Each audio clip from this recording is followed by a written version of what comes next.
Now we get to the big one. Farhan Kapadia, which I recently found out I pronounced wrong, but you don't care, so that's cool.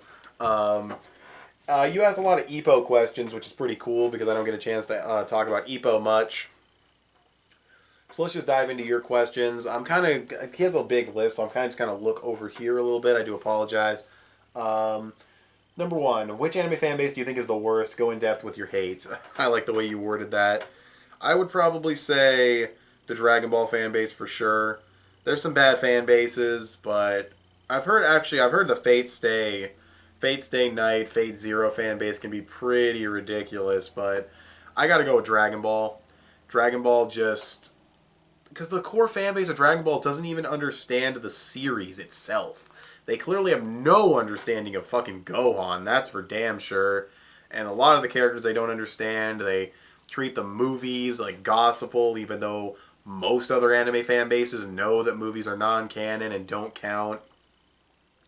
No anime fan base is asking for I don't know. I don't even see the One Piece movies. I can't even name a character from the One Piece movies. But like, no one says when is this guy gonna come back in the story. Like no one's like Broly. Where's Universe 6 Broly? Broly's fake. He's not canon. I mean, they're all fake, but he's non-canon. It's like the Dragon Ball fan base calling me a canon fanboy. Like Dragon Ball's fan base is just ridiculous. I don't. It'll be hard to top being called a canon fanboy.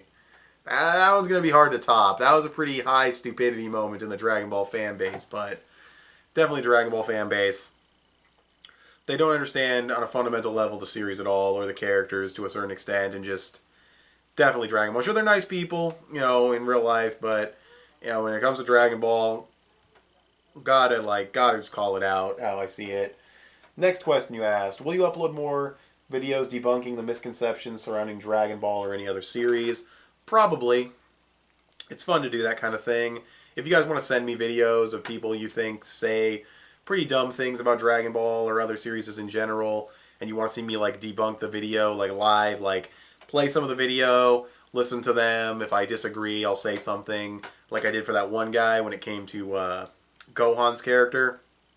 Happy to do that if you guys want to send me videos for that.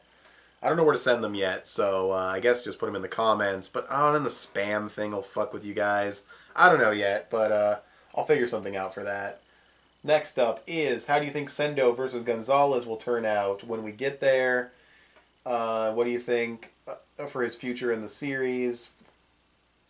Personally, I may think may go the Ashita no Joe route. I don't know anything about Ashita no Joe other than it's about boxing. Do plan to check it out at some point because I've heard it's a really, really good series. It's a good old school series. In terms of Sendo versus Gonzales, I think he'll win. I think he should fight Ippo again because he's a way better rival. And if you look at real life boxing history, a lot of great rivals fought each other multiple times. Miyata Ichiru, fuck off. You're not a good rival. You're a fine character, but in terms of you and Ippo being rivals, fuck no. So definitely Sendo's the better rival. They have multiple fights under their belt. Two, but still, fuck it. And they had that sparring match.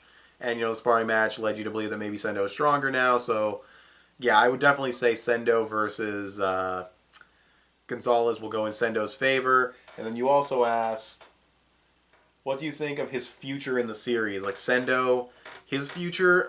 Again, I don't know anything about Ashita no Joe, so I don't know what you're saying there. And I suppose don't spoil it, please, because I do plan to see the series in the future. But in terms of Sendo, I don't know where he'll go. I think he'll... I'd be cool if he became the world champion and Ippo fought him, but I still want to see Ippo actually beat Ricardo Martinez, which, I mean, can still happen. I mean, Ricardo Martinez could what? He'll get beat, so he'll go down to what, rank 2? Ippo still fights him, then moves on to Sendo. I always thought it'd be cool if Ippo's, like, road to the championship, raising the rank to get to the world champion was boxers you want to see him, like, you want to see him fight Wally again, boom. You want to see him fight Sendo again, boom. You want to see him fight Ricardo Martinez, boom. Miyata, boom. Kind of like a nice little like set list of dudes he's fought before. See him face them again, or characters we haven't seen him face that you want to see him face. Like, finally do something with the Itadaki thing of like wanting to fight Ippo. Like, if you want to fight him, you should go to a different gym or whatever, and you kind of play around with that idea with Itadaki. So that'd be really cool. But yeah, I'm getting kind of sidetracked, so I'll just say Sendo, I think, will beat Gonzales, and I don't really know what the future holds for him, but I definitely think him and Ippo should fight at least one more time. Next question is, what is your favorite boxing style in Hajime no Ippo? And if you were a boxer in the series or in real life, what kind of boxing would you have? Well, I don't trust my jaw or my nose or anything in my face, so I'd probably be an outboxer. Try to avoid taking hits as much as possible. I don't want to be a total bitch about it, but still, I do not trust this. So I definitely want to learn how to defend my face very well and use my size. I don't know if I have good arm length, honestly. I probably have stubby arms, but yeah, I don't know. They can call me the T-Rex. No. Yeah, I don't know.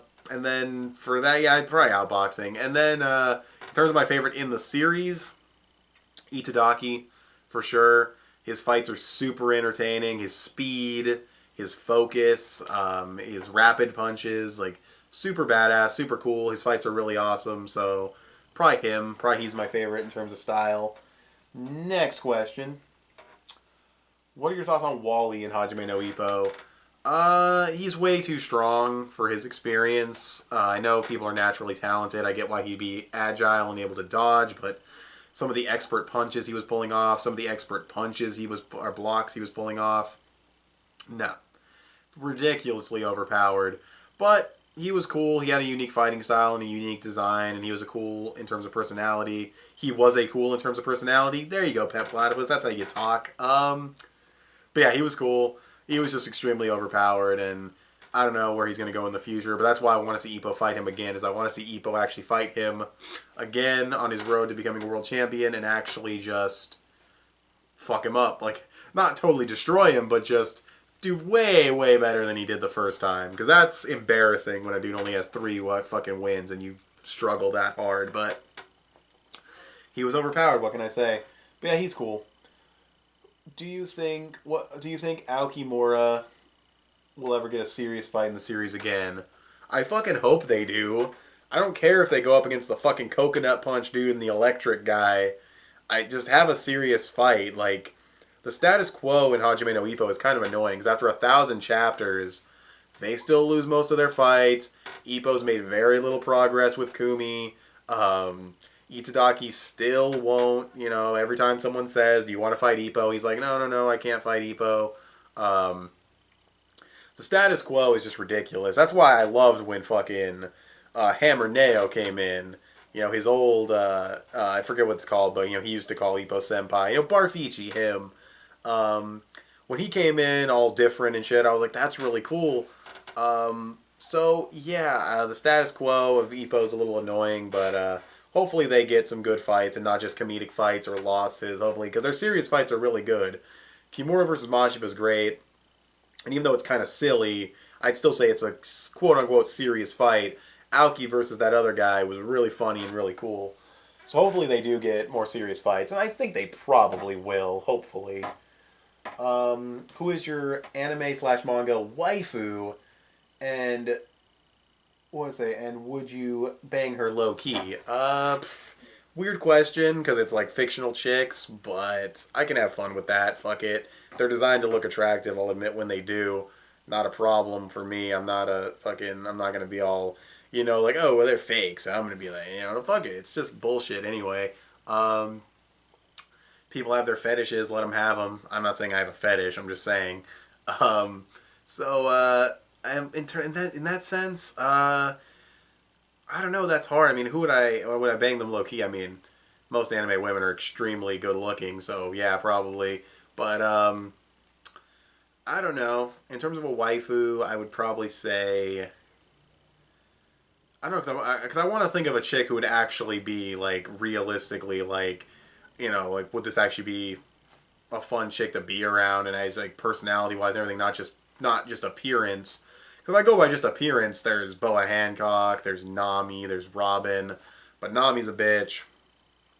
We all like Boa Hancock, but let's be honest, she's a phenomenal bitch. So, I don't know, Robin's pretty chill, she's cool.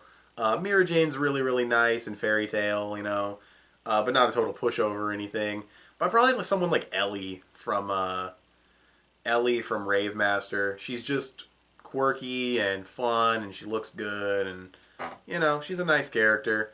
So yeah, probably her. So yeah, if that answers the question, kind of a fun question, I suppose. Um, I know you dislike Naruto, but what are some of the redeeming qualities in the series? The first portion of the series, obviously, even though it rips off Hunter x Hunter, is still really well executed. Introduces a lot of great characters. Sadly, they don't get followed up on, but it does do a great job of introducing a ton of characters and giving them characterization and goals. The comedy has never been a strong point, but I definitely think it's better in the first portion than later, though not that good. Not even really sure why I brought up comedy. It's definitely one of Naruto's big weaknesses. Um, Characters too are a big thing. I'd say the best characters in the series are like Shikamaru, Madara, Neji, Gai Sensei, Rock Lee. Um, yeah, like Mamoru Uchiha was a pretty damn good late series villain. Might Guy's cool, Neji's cool, Gaara's a good character. There's definitely good characters throughout the series that are really good. Uh, some cool fighting styles here and there. Eight Gates will always be awesome, even though it's basically Kaioken. And that's pretty much, I mean, I'm not going to say that's pretty much it, because there's other redeeming qualities. I will say Kishimoto does plan things out fairly well. There's definitely moments where he did not plan something out. Oh, also the second Hokage. Gotta give props to the best Hokage. The second Hokage. But yeah, that's pretty much it in terms of good characters and good things about the series. Because Shippuden, it has good elements for sure. Some of the fights are pretty cool, but like, it completely, I mean, there was already no sense of ninja in the beginning, but it gets even worse later, and it's just, I'm not going to get into the problems, but I think those characters are definitely redeeming, and I think the first portions of the series, part one, is really great. So that answers that. Let's see. Why does your body get ready and hard-boiled when Escanor's body gets hard-boiled? Because Escanor's fucking sexy, that's why. No, Escanor's just cool. The mustache helps. I'm going to be straight up. The mustache easily adds like 11 out of 10 badassery to Escanor. It really, really does. But Escanor's awesome. He just does really cool, overwhelming, badass shit. Who, in your opinion, is the most overrated superhero? And you said Batman. I can see that. Batman's one of those characters where they're like, Batman can blow up the universe with prep time. Like, it's always the prep time shit. Like, give someone else prep time then, fucker. If Batman gets it, give his opponent prep time too. The most overrated superhero... Batman is up there, even though he's like my favorite DC superhero, ironically. Um, Deadpool, I like the movie. He was funny, but I've never been a huge fan of Deadpool, honestly. Maybe he's a little overrated to me. Batman's awesome, but that is a pretty good call. But Superman 2, I think, is just kind of eh. Um, yeah, it's a tough one, honestly. But I think I agree with Batman, even though I love Batman a lot. A lot. He's my favorite DC superhero. I definitely think Batman's got a lot of things going for him that are just kind of like... he's good, but, I mean, the way fans treat him, it's just like, holy shit. Like, I love the picture. It was like what Batman is, and it was just like Batman. He just looked like it was just Batman, and then how the fans see him, and he had like all the Green Lantern rings and like the Infinity Gauntlet and shit. And it's like that is so how the fans see him, like he's just invincible. So yeah, that was really funny. But yeah, I'd probably say Batman too, honestly, even though I like him a lot.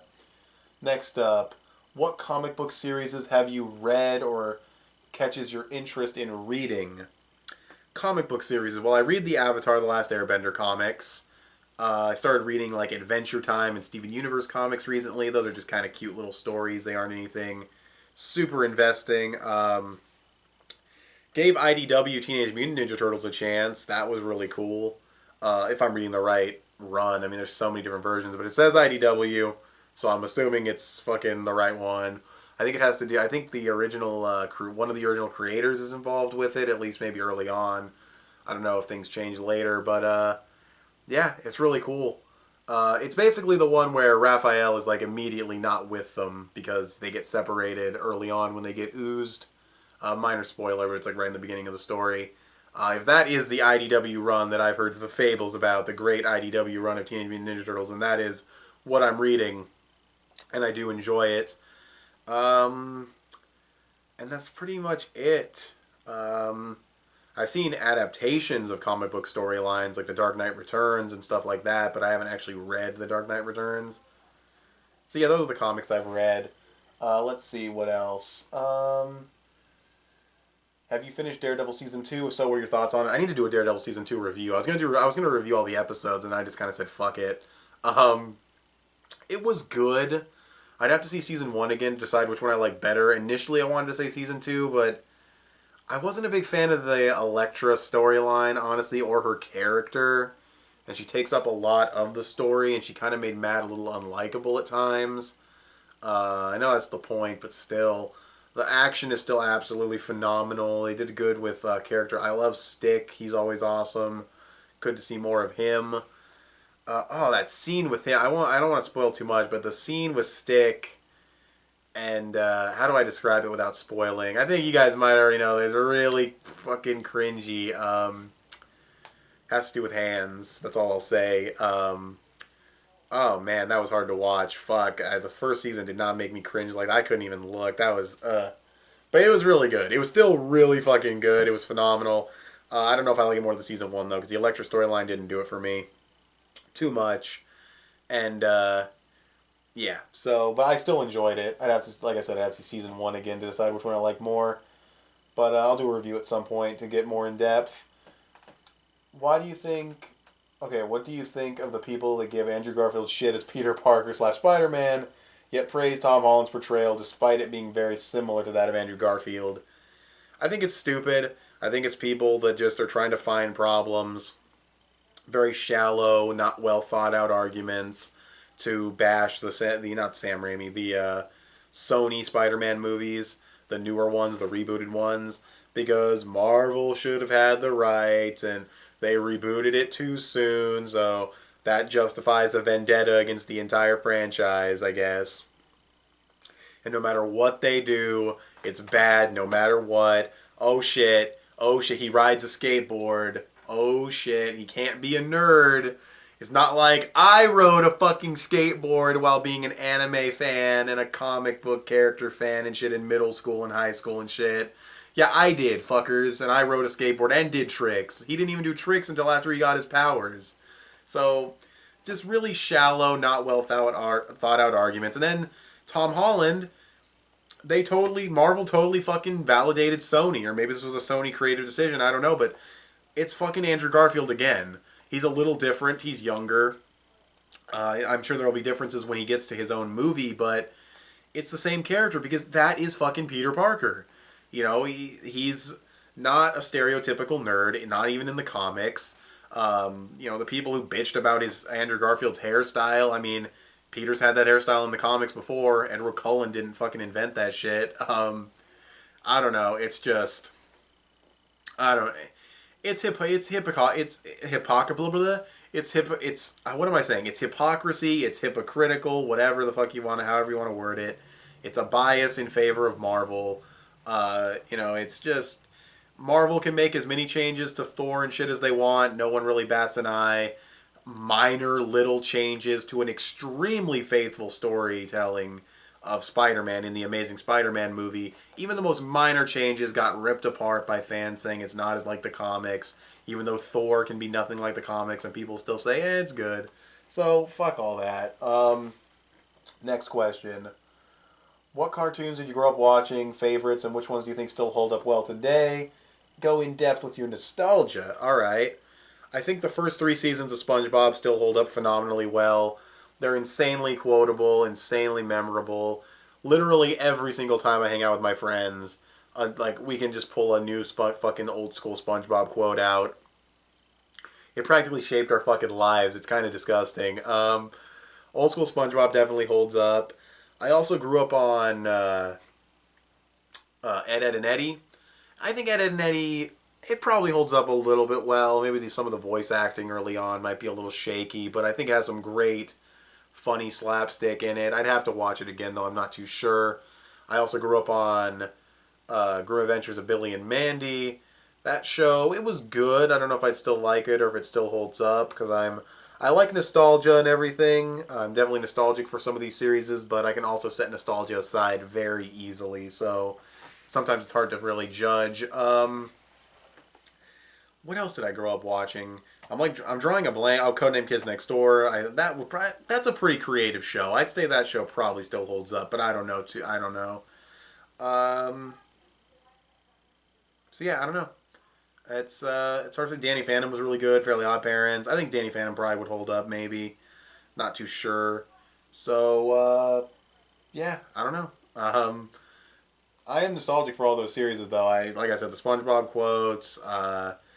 I still remember some of the weird gadgets in Codename Kids Next Door, like the weird spanking guns where it was like a saw blade with two pieces of wood. You pull the trigger and the saw blade would unfold out, the tension would go away, and it would spank, and like mustard guns and shit. And all the episode titles would always be some kind of anagram for the mission they're on, describing the episode. All that stuff was really, really cool.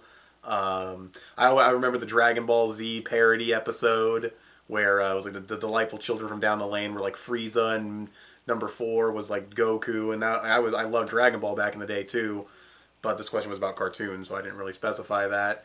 I didn't specify Dragon Ball, but yeah, that was like my favorite episode for a while because of that scene, because it was like Dragon Ball. So that probably answers that question. How do you feel about the Uncharted series coming to an end, and what are your thoughts on the games? Uncharted, I love them. I don't like them as much as Jak and Daxter, which was Naughty Dog's previous franchise. But, I mean, Jak and Daxter is very nostalgic for me as a franchise, and I think they're just great games. I do think they're better than Uncharted, at least Uncharted 1, for sure. But they're very different style games, so they're hard to compare. Uncharted 1 is good. It's a little bit harder for me to replay that one because I think the gunfights get really repetitive, and it's just not as intense as the later ones with the set pieces and stuff. But Uncharted 2 is amazing. It almost makes the first one completely obsolete. Uncharted 3 is great. I don't know if it's as good as Uncharted 2.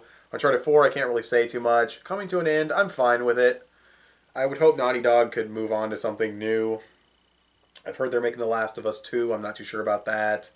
Hopefully they eventually go back to Jak and Daxter. That would be awesome. Or someone make a new Jak and Daxter that's, you know, with the love and care that Naughty Dog would put into it.